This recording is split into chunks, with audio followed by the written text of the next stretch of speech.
I bring you a Massachusetts folktale today. Long ago, off the coast of Massachusetts, there lay an island that the Native Americans called Nantucket. We know it as Nantucket.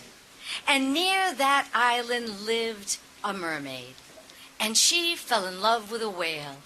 Long John was his name. Now her mother did not approve, and she said, "Foolish child, can't you see that he cares nothing for you?"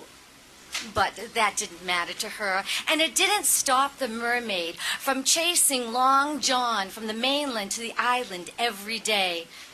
Oh, she tried to entreat him with sweet gifts of seaweed cakes and lobster pies, and Long John would take them and eat them.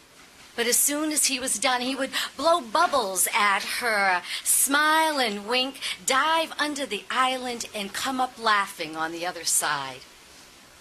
One day, the mermaid decided she would love to ride the waves with Long John, and so she got some green seaweed and she fashioned herself a bridle. But Long John would not stay still long enough to be bridled. Oh, well, this bothered her so that she would spend her days singing mournful love songs.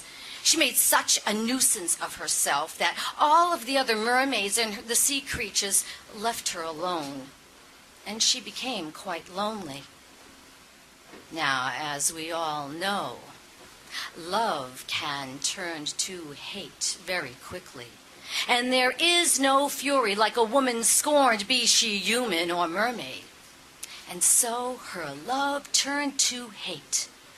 But Long John didn't care, for there was only one thing he feared on land or sea, and that was the great whaling Captain Ichabod Paddock.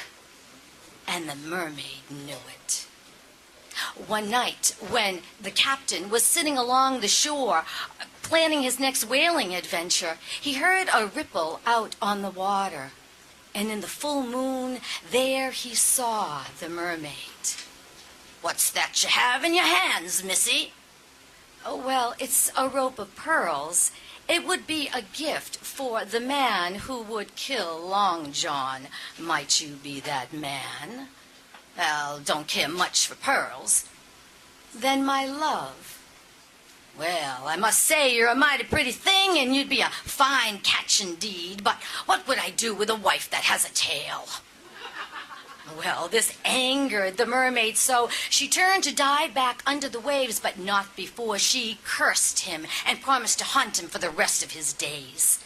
And hunt him she did. She would sit outside his bedroom window on the rocks that came up out of the sea, and she would wail and moan. And when he went out into his little boat to catch fish for his dinner, she would rock the boat back and forth so he would almost be thrown in the water, and he could just forget about catching any fish.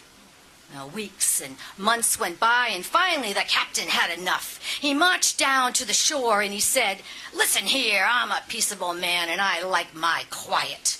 You tell Long John that if he will let you ride him once around the Great Cape, I'll never raise my harpoon against him."